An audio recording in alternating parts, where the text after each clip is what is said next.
राम राम शेतकरी मित्रांनो, तर आज आपण पाहणार आहोत की ऊसामध्ये आंतरपीक घ्यावे की नाही.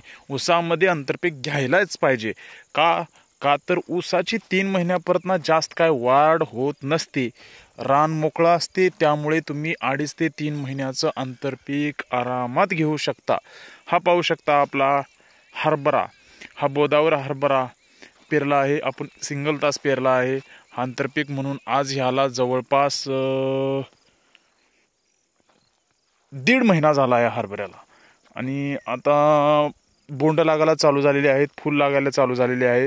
तुम्ही पाहू शकता 1.5 महिन्याचा ऊस पण चांगला एक नंबर आलेला आहे ऊसाचा. आणि याच्यामध्ये भरपूर डिफरन्स आहे, काहीच त्रास होत नाही, हे लक्षात घ्या.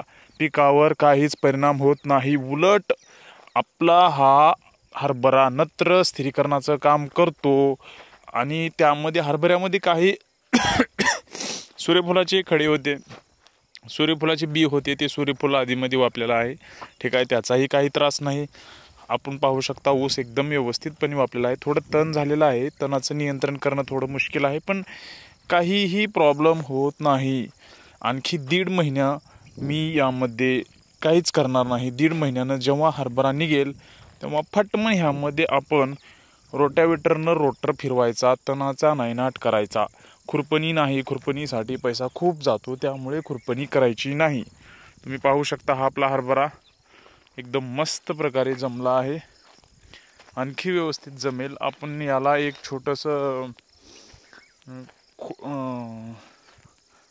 ढाळा करण्यासाठी, फुटवे फुटण्यासाठी एक छोटंसं 1842 फवारला आहे, जे ऊसासाठीही खूप महत्त्वाचं आहे. ऊस पण फुटवा करेल. एकाच फवाऱ्यामध्ये 2 in 1 काम झालेलं आहे.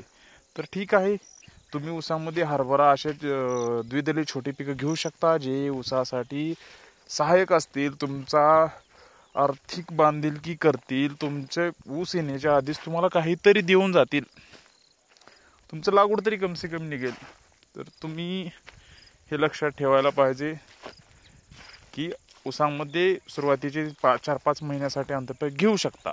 ओके.